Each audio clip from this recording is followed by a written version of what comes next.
ஸ்ரீமத்குருभ्यो நமः. ஹரிः ஓம். சதாசிவசமாரம்பாம் சங்கராச்சார்யமத்யமாம் அஸ்மதாச்சார்யபர்யந்தாம் வந்தே குருபரம்பராம். ஸ்ருதிஸ்மிருதிப்புராணானாம் ஆலயம் கருணாலயம் நமாமி பகவத்பாதசங்கரம் லோகசங்கரம். அபாரகருணாசிந்தும் ஞானதம் சாந்தரூபிணம் ஸ்ரீசந்திரசேகரகுரும் பிரணமாமி முதான்வஹம். ஜெம் டிவியின் அன்பர்களுக்கு எனது வணக்கங்கள். இன்றைய நாள் அனைவருக்கும் இனிய நாளாக அமைய எல்லாம் வல்ல இறைவனை வேண்டி இன்றைய மதமும் நம்மதமே நிகழ்ச்சிக்கு செல்வோம். இன்னைக்கு நம்ம ஸ்ரீமத் பகவத்கீதையிலிருந்து ஒரு ஸ்லோகத்தை விரிவான விளக்கத்துடன் பார்ப்போம். ஸ்ரீ பகவானுவாச்ச இதம் ஷரீரம் கௌந்தேய க்ஷேத்ரமித்யபிதீயதே ஏதத்யோ வேத்தி ஹந்தம் பிராஹு க்ஷேத்ரஜ்ஞ இதி தத்விதஹ. இந்த ஸ்லோகம் ஸ்ரீமத் பகவத்கீதையின் 13வது அத்தியாயமான க்ஷேத்ரஜ்ஞ விபாக யோகத்தின் 2வது ஸ்லோகம். போன ஸ்லோகத்தில் நம்ம அர்ஜுன கிருஷ்ணனை பார்த்து கேட்ட 3 முக்கியமான கேள்விகள். அர்ஜுனா, கிருஷ்ணா, இந்த க்ஷேத்திரம் க்ஷேத்ரஜ்ஞன் இந்த இரண்டிற்கும் இருக்கும் வித்தியாசம் என்ன என்று தெளிவுபடுத்த வேண்டும் என்று கேட்டார்.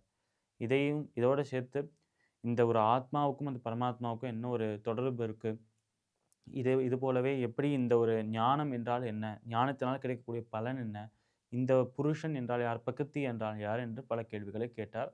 ஆனால் முக்கியமாக அவர் கேட்ட கேள்வி க்ஷேத்ரஜ்ஞன் என்றால் என்ன என்பதுதான்.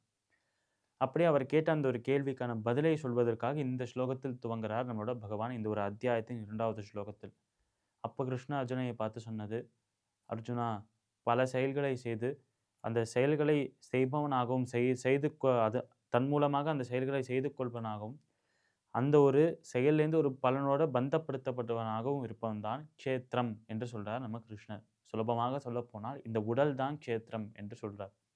ஏனென்றால் இந்த உடலின் மூலமாக தான் இந்த கர்மாக்கள், இந்த செயல்கள் எல்லாம் நடந்து கொண்டிருக்கு. ஒரு வீடு கட்டுறா என்றால் அந்த வீடு கட்டுறதுக்காக அந்த ஊழியர்கள் இருப்பார். அவர்களின் இந்த உடல் தான் அந்த வீடை கட்டி கொண்டு இருக்கிறது. இதுவே அந்த வீடு கட்டுவதற்கான அந்த ஒரு திட்டத்தை கொடுத்தவராக ஒருத்தர் இருப்பார், இன்ஜினியர். அவருக்குள்ள இருக்கும் அவருடைய அந்த உடல் தான் அந்த ஒரு ஆர்டர்ஸை, அந்த ஒரு கட்டளையை கொடுக்கறது, இப்படி கட்டணும் என்று. இதுவே ஒரு ராஜாவை நம்ம எடுத்துக்கொண்டோம் என்றால் அந்த ராஜாவின் அந்த உடல் தான் அனைத்து சுகபோகங்களையும் அனுபவிக்கிறது, பல எதிரி தேசங்களை தாக்கிறது, தன்னுடைய தேசத்தை எதிரிகள் தாக்காமல் காத்து கொள்வது, இதெல்லாம் அந்த ராஜாவின் அந்த உடல் செய்யும் செயல்கள். அதனால் எந்த ஒரு செயலை எடுத்துக்கொண்டாலும் அந்த செயலை ஏதோ ஒரு உடலின் மூலமாக தான் அந்த செயல் நடந்து கொண்டு இருக்கிறது. அதனால தான் கிருஷ்ணா சொல்வது, எந்த விஷயத்தின் மூலமாக செயல்கள் நடக்கிறதோ, எந்த விஷயமானது அந்த செயல்கள்லேருந்து வரும் பலன் மூலமாக பந்தப்படுத்தப்படுகிறதோ, அடைக்கப்பட்டிருக்கோ, அதுதான் க்ஷேத்திரம். இதுவே இந்த உடல் அடைக்கப்பட்டது, இந்த செயல்கள் எல்லாம் செய்வது இந்த உடல் தான், இதற்கும் தனக்கும் எந்த ஒரு தொடர்பும் இல்லை என்று உணர்ந்து கொண்ட ஒரு விஷயம், உணர்ந்து கொண்ட ஒரு வஸ்து தான் க்ஷேத்ரஜ்ஞன் என்று சொல்றார் கிருஷ்ணர். இதையும் சுலபமாக பார்த்தால் க்ஷேத்ரஜ்ஞன் தான் நம்ம உள்ள இருக்கும் ஆத்மா. அதனால் க்ஷேத்திரம் என்பது நம்மளுடைய உடல், க்ஷேத்ரஜ்ஞன் என்பது உள்ள இருக்கும் ஆத்மா. க்ஷேத்ரஜ்ஞன் என்கிற அந்த ஒரு சொல்லுக்கு, அந்த ஒரு சப்தத்திற்கான அந்த பொருள் என்ன என்றால், இந்த க்ஷேத்திரத்தை அறிந்தவன். க்ஷேத்ரஜ்ஞன் என்றால் இந்த உடலை அறிந்தவன். இந்த உடலுக்கு இதுதான் எல்லை, இதை தாண்டி இந்த உடல் செல்ல முடியாது. ஆனால் உள்ள இருக்கும் எனக்கோ இதையும் தாண்டி, இந்த வானம் என்று சொல்றாலே, இந்த வானத்தையும் தாண்டி, இந்த பிரபஞ்சத்தையும் தாண்டி அந்த இறைவனின் திருவடியை சென்று அடையலாம். இதற்கான சக்தி எனக்கு தான், க்ஷேத்ரஜ்ஞனுக்கு மட்டும்தான் இருக்கே தவிர க்ஷேத்திரத்துக்கு, இந்த உடலுக்கு கிடையாது என்று உணர்ந்து கொண்டவன் தான் க்ஷேத்ரஜ்ஞன் என்று சொல்றான்.